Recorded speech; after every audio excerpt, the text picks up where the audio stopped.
They ask me to begin at the beginning, which is how you know they don't understand what they're asking. There is no clean beginning to a thing like this. There is only the moment you understood you were going to die, and everything before it, and everything after. So I'll start where I was, which is in the dark. The Vareth Nebula does not look like the pictures.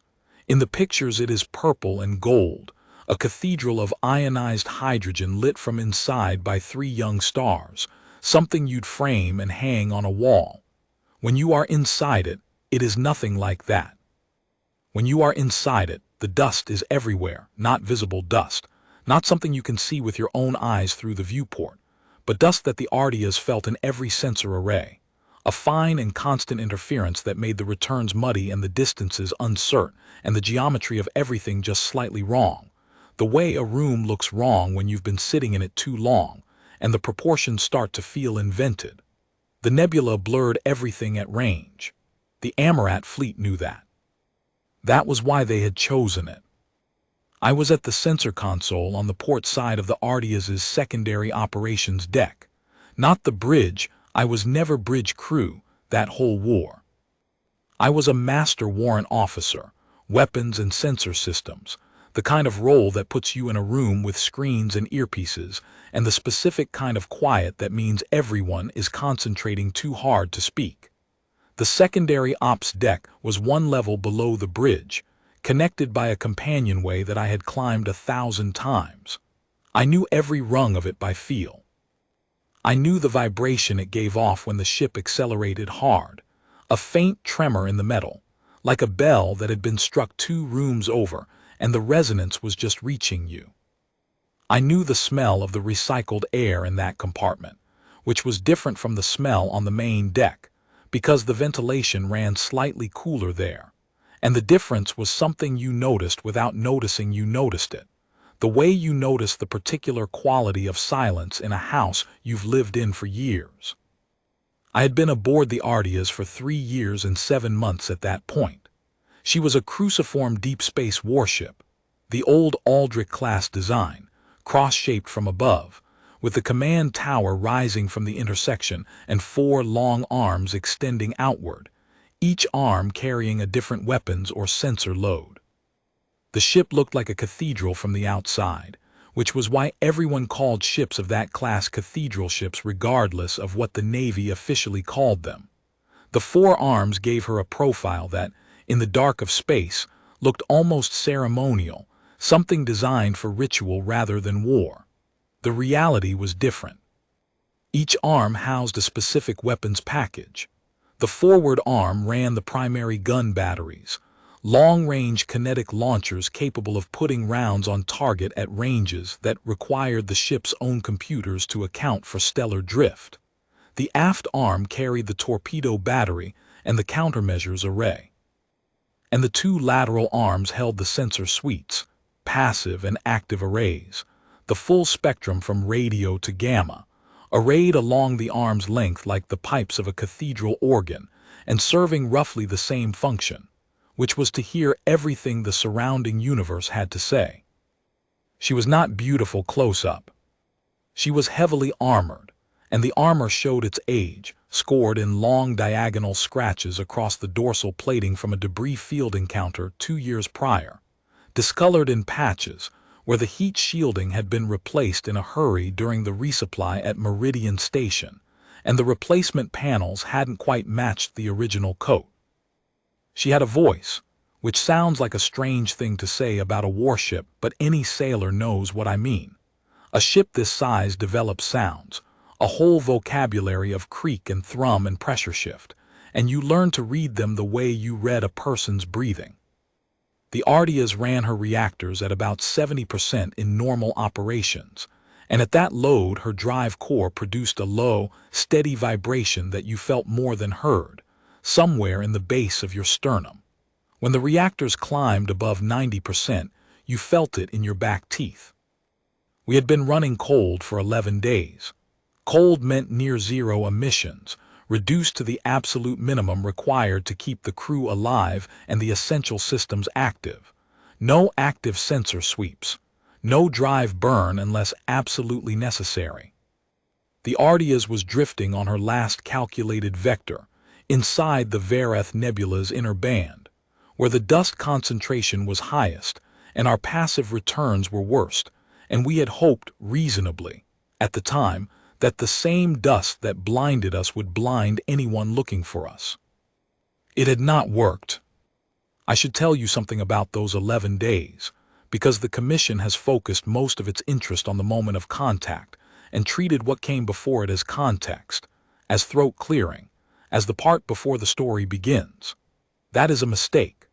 Those 11 days are part of what I transmitted to the Amarat in the memory core, and if you want to understand what the Amarat found in it, you need to understand what 11 days of cold running inside the Vareth Nebula feels like. It feels like waiting, but that description flatters it. Waiting implies an object, you wait for something, and the waiting has a shape defined by what you are waiting for. What we were doing inside the nebula was subtler than that. We were holding a posture. We were maintaining a discipline of stillness that required constant active effort from everyone aboard, because stillness is not a natural state for a warship and her crew. The active sensor sweeps had been cut. The drive was cut. All communication with Fleet Command had been reduced to narrow burst transmissions at irregular intervals, each burst no longer than a few seconds, each one calculated to produce the minimum possible electromagnetic signature. Between those bursts, we were quiet. The crew of a warship running cold does not have nothing to do. The passive sensors require operators, not to generate returns, but to read them, to watch the noise and learn it well enough that anything not noise becomes legible. The ship systems require monitoring even in reduced power state. The weapons have to be kept ready. The medical station has to be staffed. The engineering team has to track every variance in the reactor output, because a cold-running reactor is not a switched-off reactor. It is a reactor held at a specific low output, and holding it there requires as much attention as running it at full power. The cook still has to cook. The maintenance schedule still runs. You do not stop being a ship because you have gone quiet. But the quality of the time changes. The rhythm changes. A ship underway has a direction, it is going somewhere, and the going somewhere structures everything else. A ship running cold has no direction except endurance. You are not going anywhere. You are staying where you are.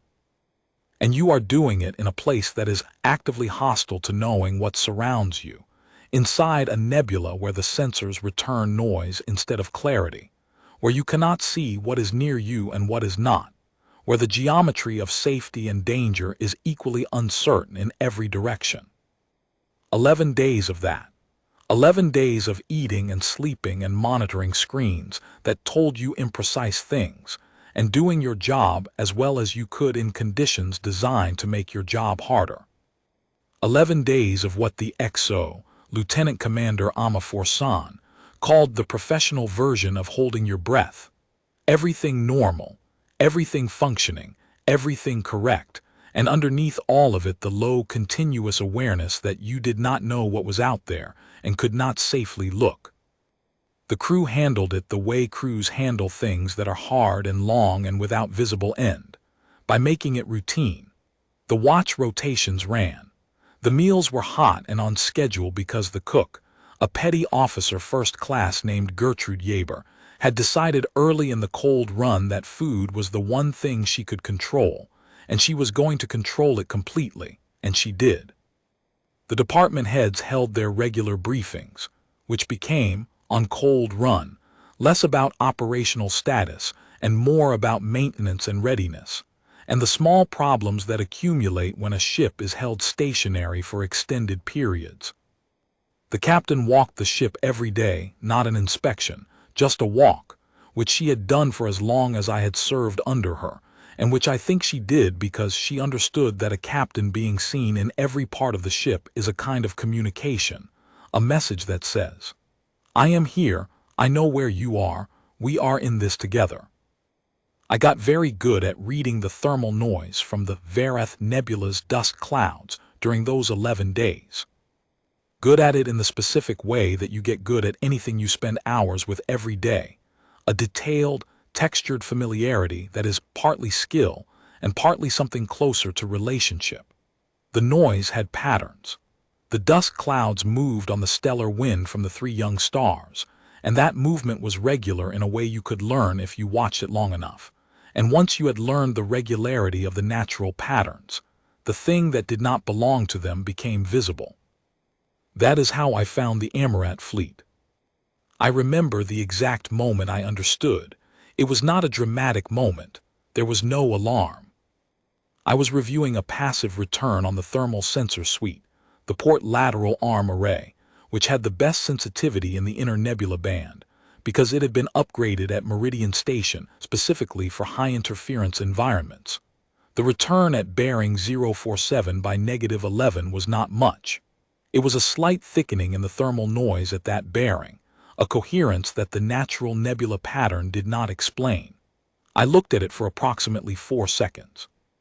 Then I pulled up the log for the previous 6 hours and looked at that bearing through time and saw the thickening had been present, growing imperceptibly, for at least the last 90 minutes.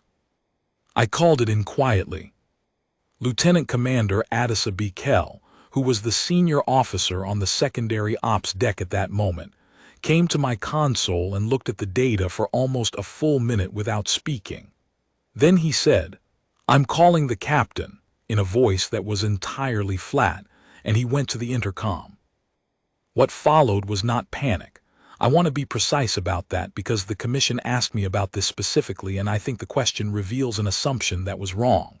There was no panic on the Ardeas when we understood we had been found. There was a change in quality of attention, the way a room changes when something that was background becomes foreground, and then there was work. That is what I remember. Not fear, though fear was present. Work.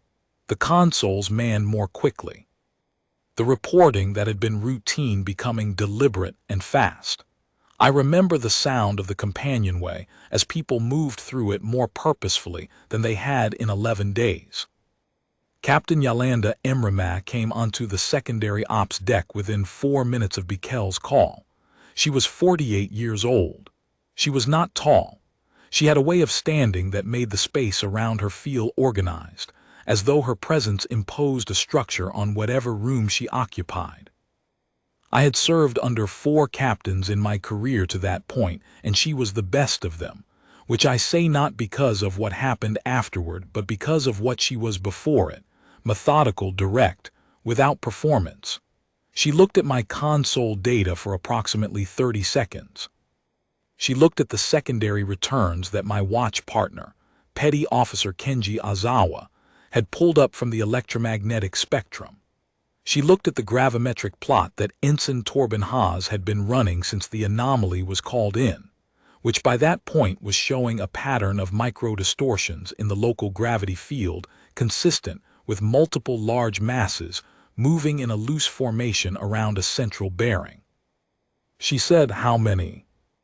Azawa said, "The gravimetric pattern suggests at minimum 8 distinct masses in the 200,000-ton range or above. Could be more. The dust is masking the edges." She nodded once, the way she did when she was processing something she had already partly anticipated. "Time to weapons range," she said.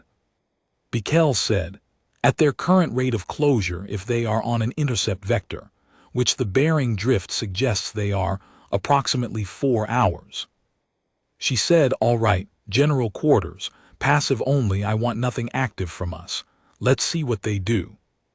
General quarters on the Ardeas meant every crew member at their assigned station, all secondary systems on standby, the ship held at her lowest possible emissions, while the crew was ready to go to combat readiness in under 60 seconds. It was a strange combination, the quiet of running cold, and the alertness of a crew that knew. I remember the weight of it, the way the secondary ops deck felt when everyone was at their stations and no one was speaking unnecessarily. The screens in front of me, the passive returns from 11 different sensor arrays, the thermal and electromagnetic and gravimetric data all updating in their separate columns, all telling me the same thing in their different languages. They had found us, they were coming, and there was nowhere to go. I should explain what the Verath Nebula had meant to us strategically, and what the Amarat were, and why the commission is necessary 22 years later to reconstruct what happened in those days. These are things that are known now that were only partly known then, and the difference matters.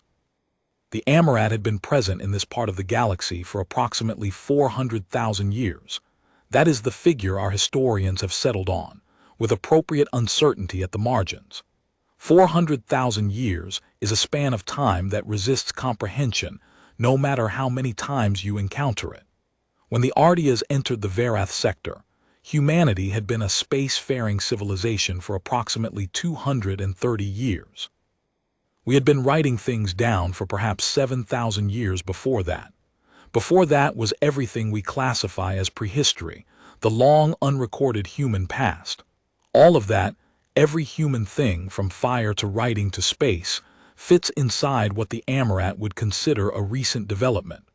We were, to them, a new species. They had encountered species before. This was known. What was known about the nature of those encounters was much less complete, because most of the species that had encountered the Amarat were no longer available to provide accounts of the experience. The Amarat did not conquer in the way that the word suggests. They did not descend on worlds and claim territories and install hierarchies.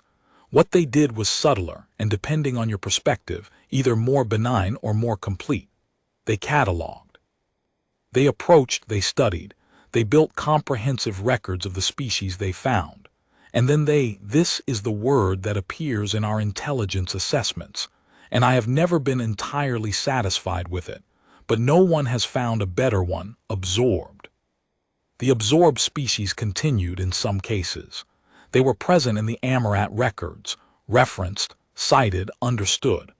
But their independent development, their direction, their unmediated relationship with the rest of the galaxy, those ended. They became part of the Amarat's knowledge of the universe rather than independent contributors to it.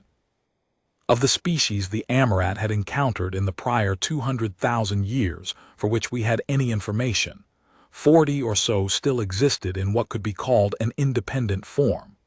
Most of those were small, single-system species, limited in range and technology, insufficiently interesting to the Amarat for full cataloging or insufficiently threatening to prompt any response beyond observation. The larger and more developed species, the ones that had met the Amarat as peers, or something resembling peers, were mostly gone. Not destroyed, absorbed or withdrawn or ended by internal processes that the Amarat catalogued but may or may not have caused. We had been meeting the Amarat for approximately 3 years before the events in the Verath Nebula. The encounters had not gone well, by which I mean that they had gone well for the Amarat and badly for us, which is not quite the same thing. The Amarat had not been aggressive in any conventional sense. They had not issued ultimatums. They had not made demands. They had simply been present in numbers and configurations that our tactical doctrine had no framework for, and our attempts to respond to their presence had been consistently unsuccessful. 3 fleet elements in the corridor lost, not defeated in battle. I want to be precise about this. Enclosed. Surrounded in the same geometrical patient way that the Amarat apparently did everything, and then either destroyed at their convenience or, in 2 cases, allowed to retreat in a manner that felt like an answer to a question we hadn't asked yet. A measured release that communicated something without communicating it in any language we could translate. We had retreated into the Verath Nebula because the outer corridor was no longer tenable. The Ardeas had been detailed to the nebula as part of an intelligence mission, specifically to observe Amarat transit patterns through the inner nebula band and attempt to characterize their navigation methods in high-interference environments. We had been there for 3 months. We had learned things. We had transmitted what we learned through a narrow-beam relay to Fleet Command. And then Fleet Command had sent us the encrypted burst transmission that told us to make for the Caliph waypoint, and we had started the exit burn, and 6 hours into the burn the gravimetric readings had shifted, and Emramah had cut the burn and gone cold, and we had drifted for 11 days in the dust and the imprecision of the inner nebula band. And they had found us anyway. There was a moment, approximately 90 minutes before they reached weapons range, when the passive arrays showed a new signature from the bearing of the largest mass, the central element, the one our analysts had categorized as a command vessel. It was electromagnetic in a narrow frequency band, not a weapons signature, a communications carrier. They were hailing us. Amarat listened to the analysis for approximately 2 minutes. Then she said, "Open the channel, passive receive only, let's hear it." What we heard was not sound, exactly, and the distinction matters. The Amarat do not communicate the way we do. Their primary communications method at range is a structured electromagnetic pulse pattern, a language, or something functioning as a language, built not on phonemes but on intervals and intensities, a kind of grammar of timing and strength. We had been studying it for 3 years, from intercepts and from the records of the 2 prior encounters that had produced any usable data. Our translation systems had been improved 3 times during my service, and were still, by any honest assessment, partial. We could understand perhaps 60% of a structured Amarat transmission in ideal conditions. In the Verath Nebula, with dust interference degrading the signal and our passive-only posture preventing us from requesting any kind of signal clarification, the translation system gave us perhaps 40%. What we got was this, or the approximation of it that our system produced. You are enclosed, designation unknown. What has been seen of you is insufficient, become legible to us. That was the hail. That was first contact. For us, not a greeting, not a threat assessment in familiar terms, but a demand to be seen. The captain called a quick council. Bikel, the XO, Lieutenant Commander Amarat, who had come down from the bridge, Chief Intelligence Analyst Respondek, who was the most senior person aboard with Amarat language qualification. And me, because I was the senior sensor operator, and the captain had a habit, which I respected, of keeping the people who could read the data in the room when she was deciding how to read it. Respondek laid out the translation. He was careful about the uncertainties, he always was, which was one of the things that made him good at his job. He said the term he'd rendered as legible might equally be translated as catalogued or classifiable. He said the phrase, "what has been seen of you," was a construction the Amarat used for the record they had of any encountered entity, the sum of what they had observed, measured, and categorized. He said the phrase is insufficient, almost certainly meant that our record in their cataloging system was inadequate, that they had not been able to classify us fully based on what they had observed. He looked at the captain and said, "They want to know what we are." Amarat said, "And we have 4 hours approximately to answer that question before they are in weapons range." Forsan, the XO, said what everyone in the room was thinking. We can't fight our way out. Not here, not against what's out there. No one disagreed with that. The Ardeas was a capable ship, but she was one ship, and the gravimetric pattern outside showed 8 or more Amarat fleet elements, each of which was, by our intelligence assessments, comparable in mass and weapons load to a human heavy carrier. We had run the numbers during the 11 days of cold running, not because it was a useful exercise, but because the minds of trained military personnel do not sit still, and running numbers is what you do when the numbers are what you can control. The numbers were not close. If we went to active combat posture and attempted to fight our way to an exit vector, we would be destroyed before we reached it. Bikel said, "We could try an emergency broadcast, claim protected status under the Meridian protocols. It would buy time for a response from Fleet Command." Amarat shook her head. Fleet Command can't reach us in 4 hours, and the Meridian protocols were written for encounters with civilizations that have agreed to them. The Amarat haven't. The room was quiet. This was the kind of quiet that has weight to it, not emptiness but pressure. Everyone in that room was intelligent. Everyone in that room had run the same calculations. There was no option that ended cleanly. There were only options that ended differently, and the task before us was to choose among them clearly, without illusion about what we were choosing. I said something then, and I want to be honest about the fact that I was not sure when I said it, whether it was an idea or simply the only thing I could think of. I said, "What are they asking for?" Respondek said they want to know what we are. What we've done in every encounter where they've absorbed another species, they catalog them. They build a record. What if we gave them the record first? What if we let them see it? The captain looked at me for a moment. I said, "We have the operational memory core. 3 years and 7 months of mission logs, sensor records, engagement data. Every contact this ship has had with the Amarat and with the sector. I stopped. There was something in the room that I hadn't intended to bring in, and I needed to decide whether to say it. I said it. Every casualty report, every crew member we've lost, logged by name, date, engagement, cause. We have everything. We have what we've done and what we've lost, and the record of every decision made in the dark in this sector for the last 3 years. If what they want is to see us, to know what we are, that's what we are. That's all of it." Respondek was very still.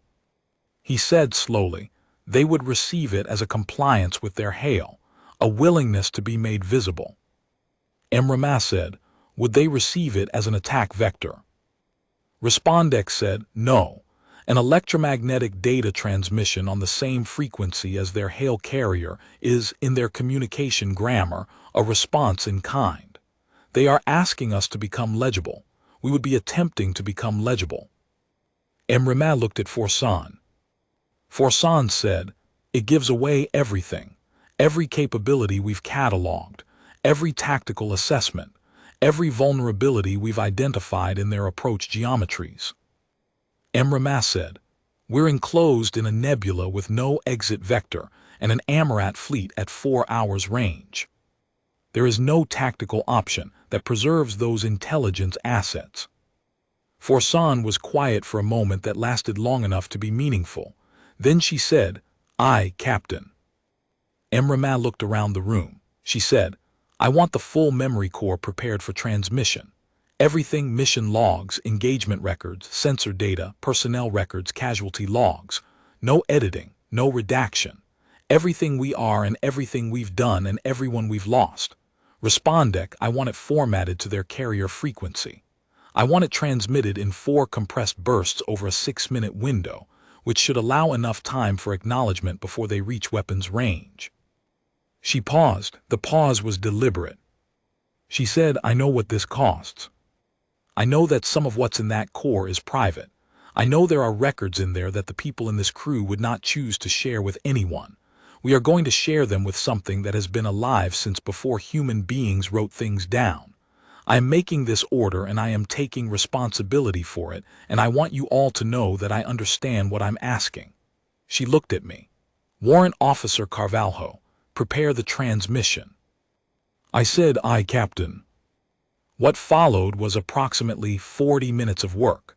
I pulled the full memory core, the ship's complete operational record from commissioning through the current moment, and I ran it through the communication system's compression algorithms, which were not designed for this purpose but could be adapted. The memory core was large. A warship accumulates data in quantities that would surprise most civilians.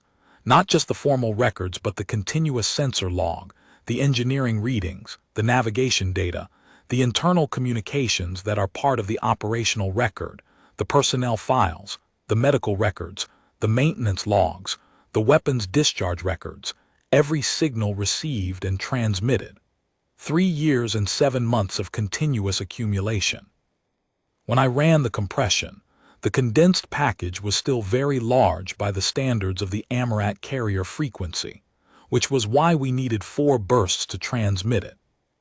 Respondek worked alongside me for the formatting pass, converting the compressed data into a modulated signal that would sit on the Amarat carrier frequency and be recognizable to them as a structured response. He worked quietly and precisely, which was how he did everything. Ozawa monitored the passive returns throughout and reported the closure rate at regular intervals. Ensign Haas maintained the gravimetric plot. Nobody spoke much. There was nothing to say. I will tell you what was in the memory core, because the Commission has already reviewed the records, and this is not new information. The mission logs from 3 years and 7 months. Every operational entry, every status report, every notation of consequence. The sensor records, which included the full data set from our 3 months of observing Amarat transit patterns in the inner nebula band, the most complete intelligence picture of Amarat navigation behavior in high-interference environments that existed in the fleet's possession. The engagement records, 4 contacts with Amarat patrol elements, 2 of which had involved weapons exchange, neither of which we had won cleanly. The tactical assessments from each engagement, including the specific analysis of Amarat formation geometry that our intelligence team had been building across the mission. The ship's navigation logs, which contained our full understanding of the inner nebula band's topology. The engineering records, which included data on the Ardeas' systems and capabilities in ways that would be useful to anyone wanting to understand what a human warship could and could not do.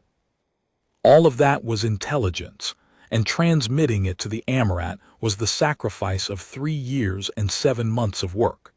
It was the sacrifice of what might have been our sector's most valuable data on Amarat behavior.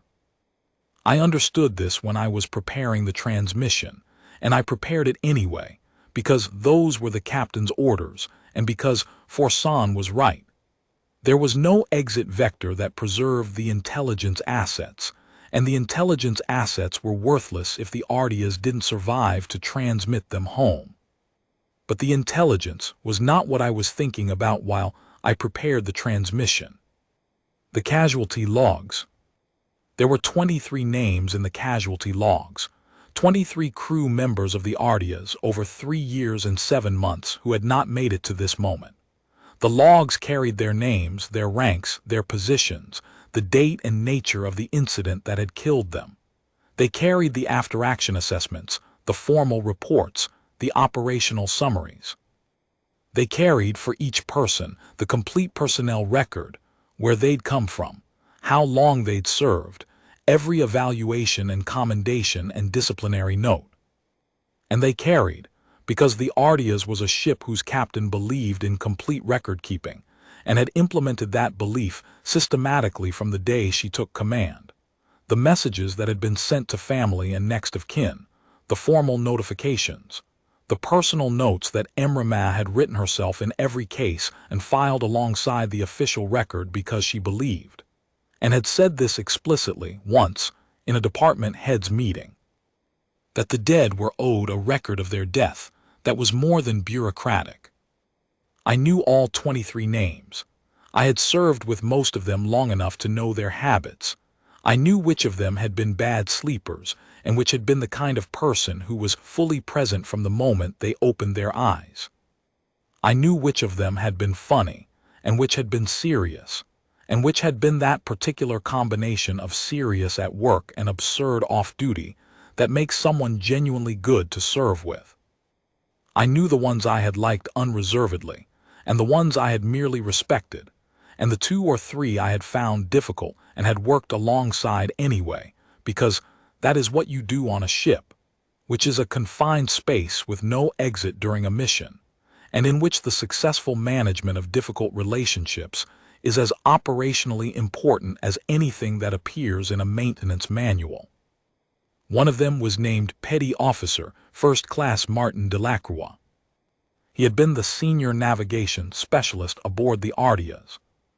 He had been killed 22 months before the Verath Nebula, during the second engagement with an Amarat patrol element, when a shape-charge impact on the port forward arm had vented the navigation bay to space in the fraction of a second before the emergency bulkhead sealed.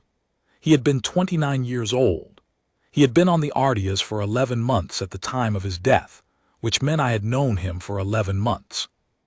In those 11 months, we had become what I would describe, if I am being accurate, as friends. Not the easy kind of friendship that forms quickly and has a shallow root, but the harder kind that grows in the specific conditions of a working relationship conducted in close quarters under sustained stress, where you see someone at their best and at their worst, and in the ordinary middle of both. And what you develop is something that is partly admiration and partly irritation, and partly the simple fact of having been through things together, which creates a bond that has no clean name but is real. The logs contained his personnel record and the formal notification and Emramaz's personal note, which I had read when it was filed, because reading them was part of my duty as a department head, ensuring completeness of the record, and it was one of the harder things I did in those 3 years. And the logs contained, because the Ardeas' memory core captured all official ship communications transmitted within the ship's operational network, the message that Martin had sent his mother 2 weeks before he died. He had used the secure personal communications channel, which was part of the ship's standard communications infrastructure, and which by policy was captured in the memory core as part of the communications log, and which I had access to in my role and which I had never looked at. I had not read that message. I had not wanted to. It was in the core and it was going with everything else. I am telling the Commission this because they asked, specifically, whether the decision to transmit the full and unredacted memory core had caused harm to any crew members of the Ardeas. The honest answer is yes. Not the kind of harm that shows up in a medical report.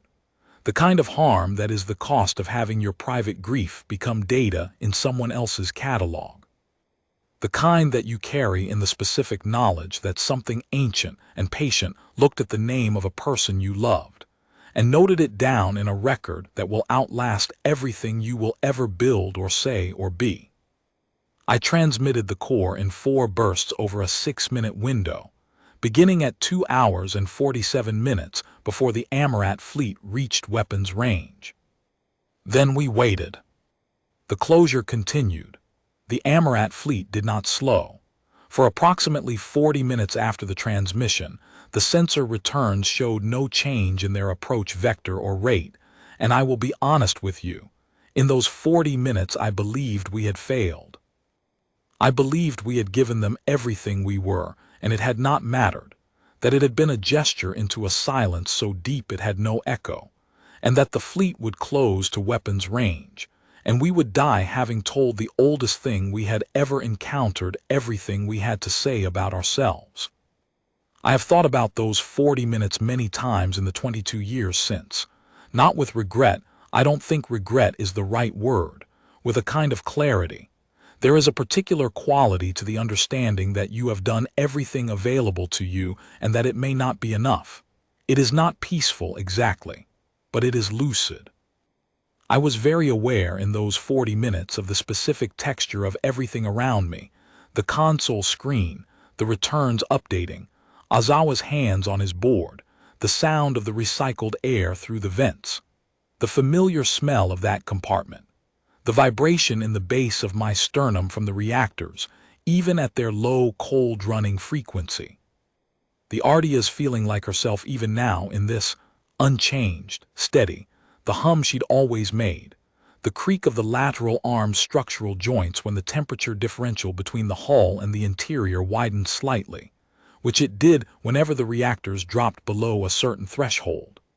I had heard that creak 10,000 times and had stopped noticing it years ago, and I noticed it again in those 40 minutes, and I was glad of it. At 2 hours and 9 minutes before weapons range, the Amarat fleet stopped. Not slowed, stopped. All elements simultaneously, with a precision that our gravimetric plot registered as instantaneous, which meant they had been operating on a coordinated signal that our sensors had not detected. A synchronization method that implied a level of fleet-wide communication capability that our intelligence assessments had not fully characterized. 8 distinct masses, we had confirmed 8 by then, held position at a constant bearing and range. The closure rate went to 0 and stayed there. The carrier frequency remained active. No new transmission had come in since the hail. We waited. An hour passed. 2 hours. I cannot adequately describe 11 hours of waiting in a language designed for experiences with ordinary durations. I can tell you facts about it. I can tell you that Amarat ordered rest cycles maintained throughout, that crew members cycled through their stations in shifts, that meals were distributed from the galley and eaten at consoles, that the secondary ops deck remained crewed at full watch throughout. I can tell you that the carrier frequency from the central Amarat element was monitored continuously by both Respondec and by the communications team, and that it produced no new transmission in the first 6 hours. In the 7th hour, the carrier frequency changed. Not a new transmission, nothing structured in the way the hail had been structured, a modulation of the carrier itself. An alteration in the timing pattern of the base signal, subtle enough that I missed it initially when Respondec pointed it out to me. I had to look at the frequency data for several minutes before I understood what I was seeing. The modulation was a pattern, irregular but structured. It had the quality of something that is not random, but is not mechanical either, the quality of a process being performed rather than a signal being transmitted. Respondec spent 40 minutes analyzing it. He came to me quietly and said, in a voice pitched not to carry past the two of us, "I think they're reading it. I think they're reading it aloud to each other." I asked him what he meant. He said the modulation pattern in the carrier frequency was consistent with a structured information retrieval process, the same pattern they had observed in records of Amarat internal communication during archival operations, in the intercepts that intelligence had built a partial understanding of over 3 years. He said it was the pattern they produced when they were processing a new catalog entry. He said it was possible, not certain, possible, that the carrier frequency had become a kind of shared channel, and what we were hearing in its modulation was the Amarat Fleet Command processing the contents of our memory core. He was quiet for a moment, and then he said, "I think they're reading the personnel records." The pattern slows when it slows in intercepts we've associated with high-complexity content, not censored data, not technical specifications, but behavioral records, records of decision-making, records of action taken under circumstances of cost. I sat with that for a long time. The modulation continued through the 8th and 9th hours. At some point in the 9th hour, Ozawa set a cup of coffee next to my console without saying anything, which was the kind of thing the Ardeas' crew did for each other and which I found in that moment almost unbearable to receive. I drank it. I watched the screens. I listened to Respondec reporting at intervals, modulation continuing, pattern consistent, no change in fleet disposition. At the 11th hour, there was a new transmission. It was brief. Respondec translated it in under 10 minutes and brought it directly to the captain. I was present. The translation was, "What has been seen of you is vast and deep and unmeasured. The dead are named and entered and given form. This is outside prior record." Amarat read it 3 times. She looked at Respondec. She said, "The dead are named. What does that mean to them?" Respondec said, "The Amarat have been cataloging species for 400,000 years, as best we can determine. In that time they have encountered approximately 200 distinct sapient civilizations. Of those, perhaps 40 still exist in any meaningful independent form. The rest," he paused, as he always did when precision required him to say something that was also hard to say. "The rest are gone, absorbed or collapsed or ended by something we don't have records of. The Amarat have records of them. They catalog the extinct as thoroughly as the surviving, perhaps more thoroughly, because the extinct are finished, fixed, complete. The record can be closed." He looked at his notes. "They catalog the extinct as species, as populations, as behavioral patterns, as civilizational histories. The fact of loss is recorded. The individuals within the loss are not. They have, as far as we can determine from 3 years of intelligence work on their communication patterns and the fragments of their records we have obtained, no practice of naming individual members of extinct species. They record the species. They record the shape of its ending. They do not record Martin Delacroix. The room was very quiet. Amarat said, "We name our dead." Respondek said, "Yes, everyone. By name, by date, by what they did." And the Amarat have apparently never encountered a species that does this, or at least never received a primary record of it, a document created by the species itself, showing the practice from the inside. They have been watching species disappear for 400,000 years, and they record the shape of the disappearance. We record the people. Amarat said, "What does the transmission indicate they intend to do?" Respondek said, "I believe they are indicating a pause for assimilation.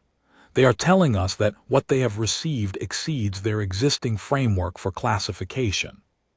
They are, in their terms, telling us that we have not been successfully categorized yet, that the process is still running. The phrase I have rendered as outside prior record is a construction they use for things that do not fit into an existing category. It is not a negative designation. It is a statement that a new category must be built." She said, "Is that a threat?" He said, "I don't believe so. I think it's something closer to honesty." 2 more hours passed. The fleet held. The Ardeas held. 11 hours total from the moment the Amarat stopped, and in the 12th hour they moved. They moved away. All 8 elements, in the same coordinated simultaneous precision with which they had stopped, reversed bearing and began moving at the same deliberate pace at which they had closed. Not fleeing, nothing in their movement suggested urgency or reaction to anything we had done. Simply going, with the measured intentionality of something that has made a decision and is implementing it without urgency, the way a very old and very confident institution moves when it has concluded a process and is ready to conclude it. The gravimetric signatures diminished. The thermal returns cleared. In the dust and interference of the Verath Nebula, we watched the oldest thing we had ever encountered leave. Amarat ordered no action. We stayed cold, stayed silent, stayed dark. We watched them go. It took 6 hours for the last gravimetric signature to fall below our passive detection threshold. When it did, Bikel looked at the captain and said, "They're out of our sensor range." Amarat said, "Stay cold. We'll give it another 12 hours before we consider a burn." He said, "Aye, Captain." She looked at me across the secondary ops deck, and I looked at her, and neither of us said anything, because there was nothing to say that was adequate, and she knew it and I knew it. That look lasted perhaps 2 seconds. Then she turned and went back up the companionway to the bridge, and the secondary ops deck went back to its work, and I turned to my console and watched the screen show nothing, empty noise, the nebula being the nebula, no threats, no shapes in the dark, and felt something that I am still not able to name precisely. Not relief, not triumph, something quieter than either of those. The specific exhaustion of having been held for a long time at a level of attention that cannot be maintained indefinitely, and finding that the thing you were attending to has, for now, resolved. The message came 18 hours later. We were in the process of preparing for a cautious exit burn when the passive receivers on the electromagnetic array registered a narrow-beam transmission directed at us. Narrow-beam, on the exact carrier frequency of the Amarat hail, from a bearing that placed the source approximately 4 million kilometers out, far beyond our passive sensor range for ships, which meant we had not seen them hold position there, had not known they were still within transmitting range. They had waited 18 hours in our blind spot to send this. Respondek spent 3 hours on the translation. He brought it to the captain's day cabin in hard copy. He had printed it, which he almost never did, and I understood from that that he wanted it to be physical, to be a document that could be held. Amarat, Forsan, Bikel, and I were present. He read it aloud. The Amarat had said, "We have completed the first entry." You are a designation they were choosing for the first time, a new word in their catalog for us. What has been seen of you is vast and unmeasured and unlike anything in the prior record, in the following quality. You record the individual deaths, the named losses, of your own kind. For a duration that Respondec rendered as approximately 400,000 years, they had received the remains and endings of 207 species and peoples. They had recorded those species. They had categorized and archived and preserved the fact and shape and structure of what each had been. They had not been shown, had never received, a document made by the losing side itself of the specific individuals they had lost. You have given us 23 named individuals. You have given us the date and manner of each. You have given us the words written to those who survived them. And you have given us, here Respondec paused, and said that the Amarat term at this point was one he had never encountered before, and that he believed it referred to the personal communications in the Corps, the last messages, the private words between crew members and the people they had left behind. He rendered it provisionally as the words said at the edge. You have given us these things, for which we have no vocabulary or category, and we are beginning to build one now. The 23 named ones are now entered and held and preserved in our record. They will not be lost or unmaintained or allowed to fade. For as long as our record continues, they are held and known. We are returning to you the record you sent, with our additions. We have added each individual name to our own catalog in the form we use for our own kind. We have made them legible to us. We do not continue the enclosure. You are, and here was the final term, which Respondec said he had worked on for the full 3 hours, and for which he offered a translation he described as imprecise and provisional and the best available, outside the prior set of things we have encountered, in a way that requires us to reconsider how we approach what remains. That was the transmission. Emramas sat with the hard copy in her hands for a while. She was quiet for long enough that no one else spoke. Then she said, "Are the 23 names correctly listed?" Respondec said, "Yes, Captain." All 23, spelled correctly in our own orthography, alongside what appears to be their transliteration into the Amarat character system. She said, "Petty Officer First Class Delacroix." He checked, he said, "Yes, Captain, listed." She was quiet for a moment. Then she said, "Good. That's good." Her voice was not entirely level when she said it. She was not the kind of person who allowed herself to be not entirely level in front of her officers, and the fact that she was, and that she made no attempt to correct it, told me more about what the moment cost her than anything else could have. We made our exit burn 8 hours later. The Ardeas ran her reactors up to full power, the vibration in my sternum that I had been missing for 11 days returning with a familiarity that felt like coming home, and we cleared the inner nebula band and turned toward the Caliph waypoint. The corridor was clear. We reached the waypoint 4 days later and transmitted a full report to Fleet Command. The war, though it had never officially been a war, which is a bureaucratic distinction that has always struck me as somewhat insane given what we lost in it, ended in the following months.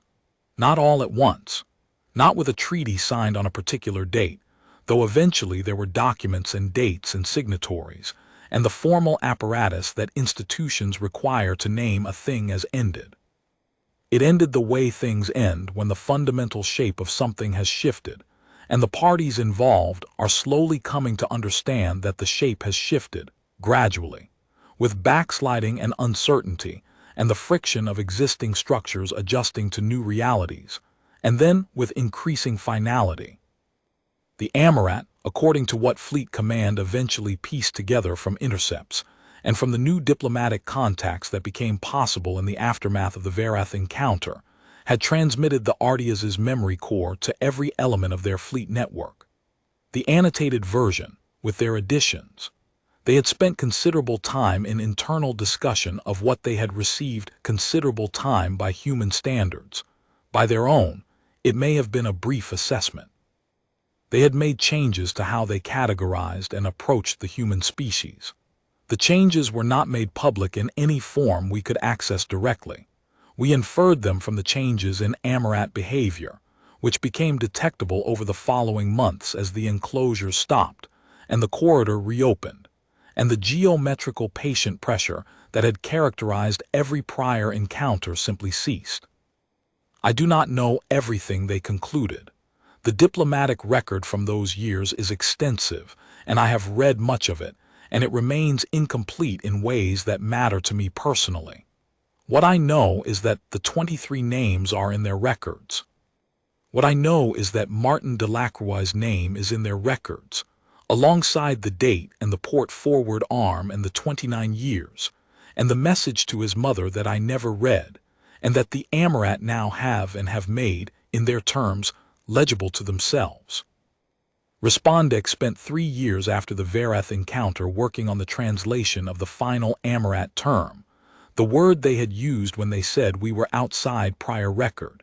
He published a paper on it that the Commission has in its files. The translation he settled on was Grief Record, the document made by those who have lost someone, containing the specific and irreplaceable shape of the person who was lost.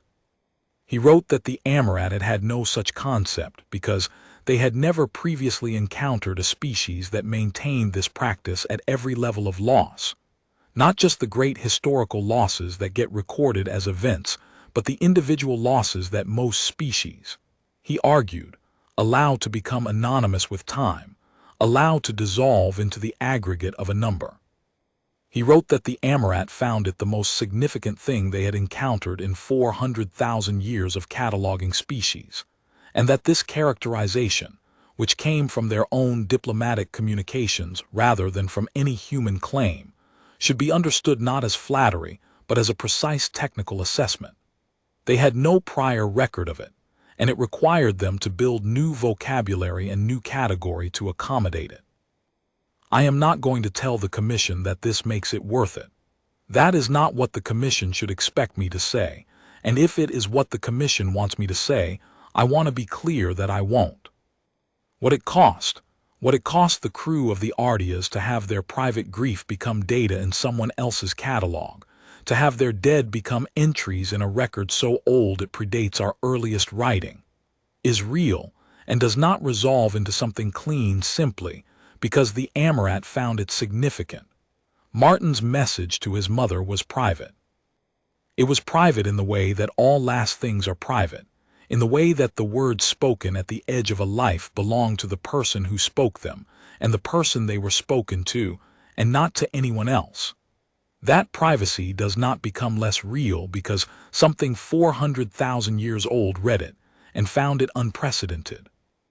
But I have thought about it for 22 years, and here is what I have arrived at. They have been watching species end since before we were a species. They have the records. They have the shapes.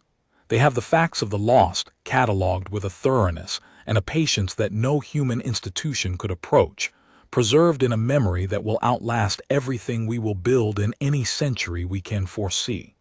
And in 400,000 years, across 207 civilizations, not one of them had ever sent the Amarat a grief record.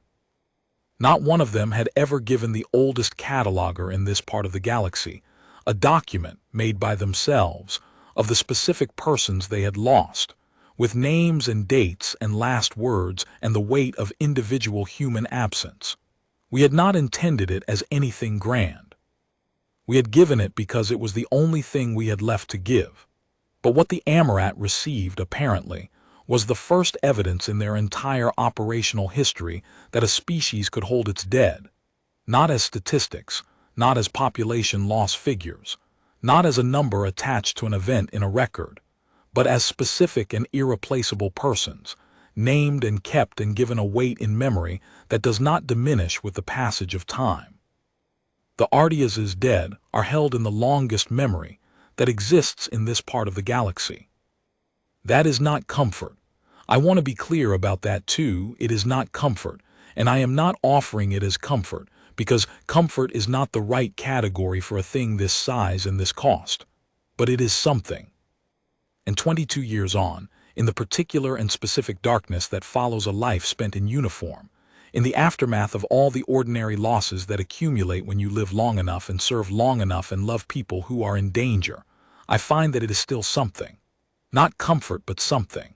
A weight that has been shared across a distance that has no adequate unit of measure, with a mind so old it has no adequate comparison. A weight that, because it was shared, is not entirely alone. The Commission asks whether, if the moment came again, I would make the same recommendation. I have thought carefully about how to answer this, and I am going to give the answer that is true rather than the answer that is tidy. I would. Not because the outcome justified the cost, though the outcome was, by any measure, the one we needed. Not because I believe the exchange was fair. I don't think fairness is a concept that maps cleanly onto what happened in the Vareth Nebula. I would make the same recommendation because it was the only true thing I could think of to give them. They asked to see us. We let them see us. Everything, what we had done, what we had endured, who we had lost, what those losses had cost, the private words at the edges of private lives. We were legible to them in the only way that was left to us. And whatever the Amarat found in that, whatever it was that made them stop and hold for 11 hours in the dark inside the Vareth Nebula, and then leave, and then send back the annotated record with 23 names preserved in their oldest living catalog, I think it was that. Not a demonstration of capability, not a show of strength or resolve, though we had shown both in the engagements they had already catalogued. Not any of the things we imagine, when we imagine what might impress something ancient and patient and vast. The weight of having remembered, the practice of naming the lost, the specific and irreplaceable gravity of a grief record made by the ones who were still alive to make it. That was what they had no prior record of. That was what they found,